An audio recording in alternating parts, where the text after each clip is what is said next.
la valoración de los factores de riesgo de la mujer, la oferta de pruebas voluntarias del VIH a las mujeres embarazadas y, en caso de resultar positivas al VIH, el seguimiento adecuado y la aplicación de terapia antirretroviral profiláctica para prevenir la transmisión de la madre al producto, atención del parto por cesárea y no por vía vaginal, y finalmente la sustitución de la leche materna por fórmula láctea. Todos estos componentes de la atención integral para la salud reproductiva de las mujeres son importantes y, al no ocurrir, se traduce en una franca violación a la salud de la madre y también del menor. Como dice la Convención de los Derechos del Niño, el niño debe disfrutar, sin importar de su sexo, nacionalidad, raza, religión o idioma, de todos los derechos sin distinción. Hago mención a esto en relación con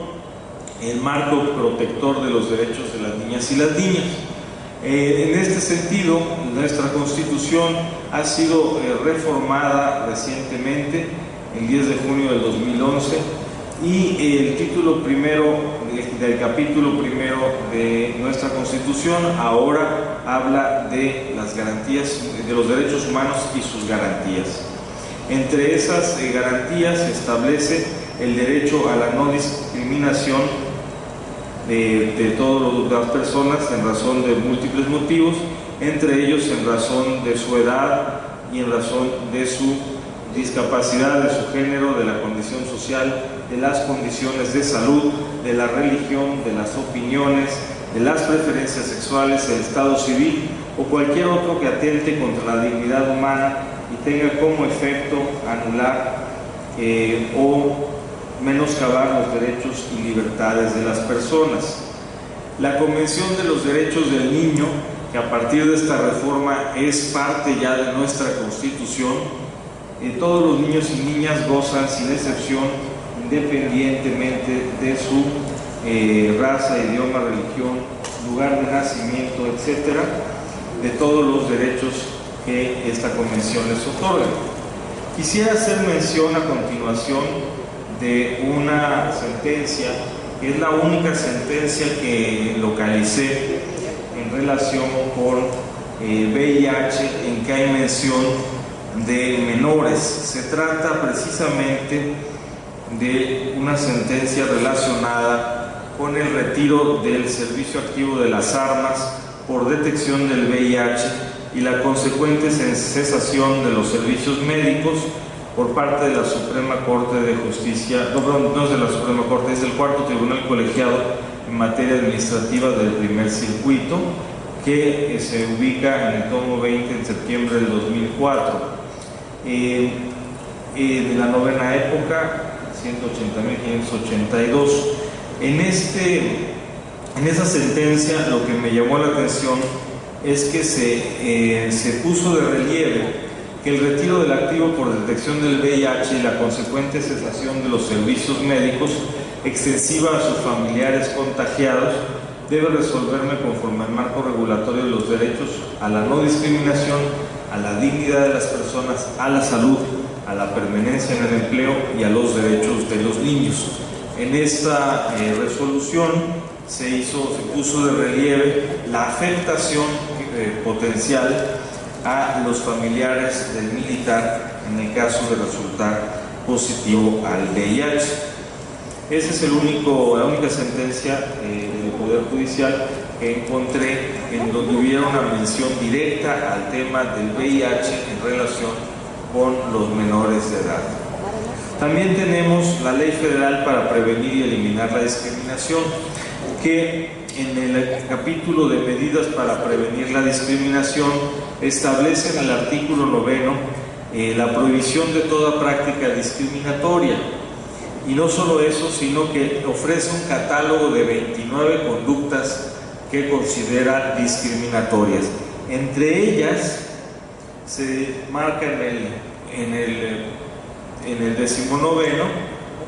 la obstaculización de las condiciones mínimas necesarias para el crecimiento y desarrollo de saludable, especialmente de las niñas y los niños. También en el artículo 11 pide que los órganos públicos y las autoridades federales, en el ámbito de su competencia, lleven a cabo, entre otras medidas, las siguientes, que tienen la finalidad de ser medidas positivas y compensatorias a favor de la igualdad de oportunidades de las niñas y los niños. En la fracción segunda se establece la obligación de impartir la educación para la preservación de la salud,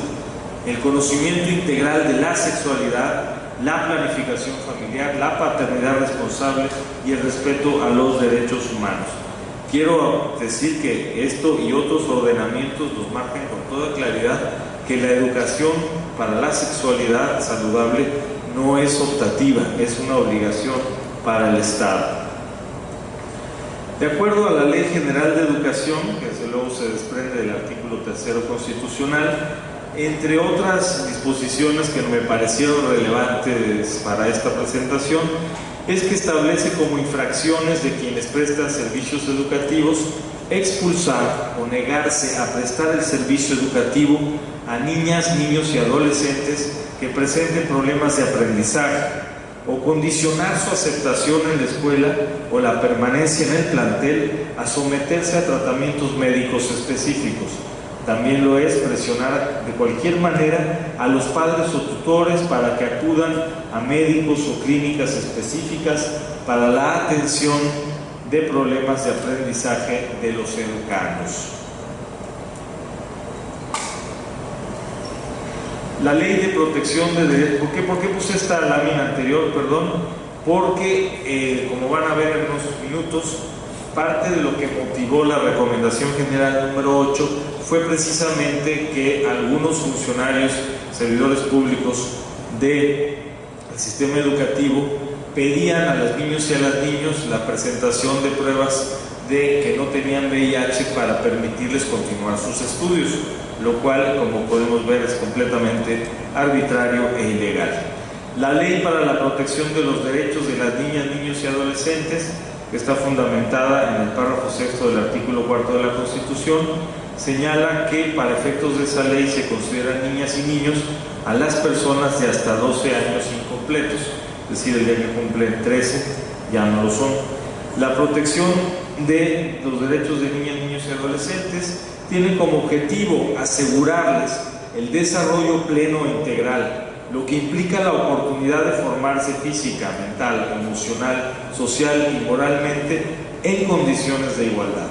Y los principios rectores de esta protección son los siguientes. En primer lugar, el interés superior de la infancia, tal y como lo establece también la Convención de los Derechos del Niño. En segundo lugar, el principio de la no discriminación por ninguna razón ni circunstancia, el de igualdad sin distinción por raza, edad, sexo, religión, idioma, lengua, opinión política o de cualquier otra índole, origen étnico, nacional o social, posición económica, discapacidad, circunstancias de nacimiento o cualquier otra condición suya o de sus ascendientes, tutores o representantes legales. ¿Por qué hice este subrayado de las circunstancias de nacimiento? Precisamente por los niños que nacen positivos al VIH. También entre estos mismos principios se encuentra el derecho a tener una vida libre de violencia, la tutela plena e igualitaria de los derechos humanos y de las garantías constitucionales, y la obligación de la Federación, el Distrito Federal, los estados y municipios que procurarán implementar mecanismos para impulsar una cultura de protección de los derechos de la infancia. Esta misma ley, desde luego, en el artículo 16, establece el principio del derecho a la no discriminación de las niñas y adolescentes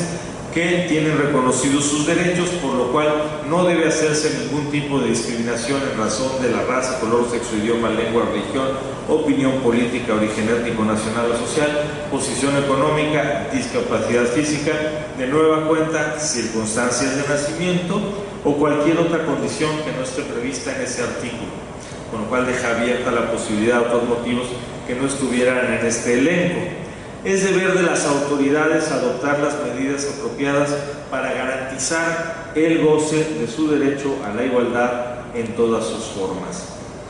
El artículo 28 establece que niñas, niños y adolescentes tienen derecho a la salud y que las autoridades federales, estatales, del Distrito Federal y municipales, en el ámbito de sus respectivas competencias, se mantendrán coordinados a fin de una serie de finalidades, entre ellas, atender de manera especial las enfermedades endémicas, epidémicas, de transmisión sexual y del VIH-Sida, impulsando programas de prevención e información sobre ellas. En el artículo 32, inciso B, se pide que se evite la discriminación de niñas y adolescentes en materia de oportunidades educativas. Se establecerán los mecanismos que se requieran para contrarrestar las razones culturales, económicas o de cualquier otra índole que propicien esta discriminación. También en las normas oficiales mexicanas, que como ustedes saben se desprenden de la Ley Federal de Metrología y Normalización, en la norma para el fomento de salud escolar se pide como acciones para el fomento de la salud escolar las siguientes, entre otras, se establece que sus destinatarios son los preescolares, escolares de primaria y secundaria del nivel de educación básica del Sistema Educativo Nacional, y se recomienda extender estas acciones a los alumnos del nivel medio superior. También se pide que se fomente la responsabilidad individual y social en la salud, que comprende el ambiente, los cuidados, la protección, la participación social, la sexualidad, lo cual comprende el ejercicio sano de la misma, el ejercicio responsable y seguro de la sexualidad, entre otras recomendaciones.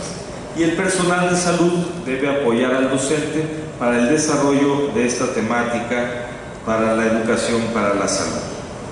Finalmente, me parece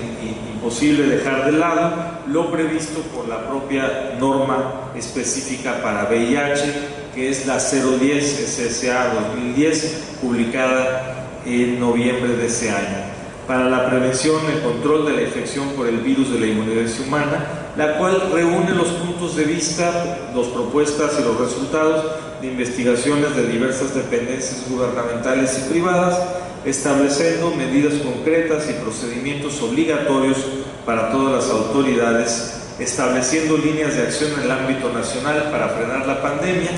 así como los principios y criterios de operación para los componentes del Sistema Nacional de Salud en relación a las actividades de prevención y control del virus de la inmunodeficiencia humana. En su introducción, la norma establece que se deben generar entornos propicios para la prevención del VIH, que se debe de brindar una atención integral a las personas que viven con el virus, con especial énfasis en el nivel local, lo cual comprenderá la atención integral de calidad y el desarrollo de acciones que combatan el estigma y la discriminación relacionadas con el VIH. Quería yo mencionar también que entre las poblaciones a las que se pide en esta misma norma que se dirijan las acciones de prevención se encuentran aquellas que están mayormente afectadas por el virus, como son las poblaciones de mayor vulnerabilidad por sus prácticas y o contextos, entre las cuales se menciona a las niñas y a los niños en situación de calle. Aquí el único problema es que no nos dice cómo hacer esta prevención. Finalmente, quiero referirme a la recomendación general número 8. Esta recomendación se publicó ya hace 9 años, en el año 2004, pero como es propio de las recomendaciones generales,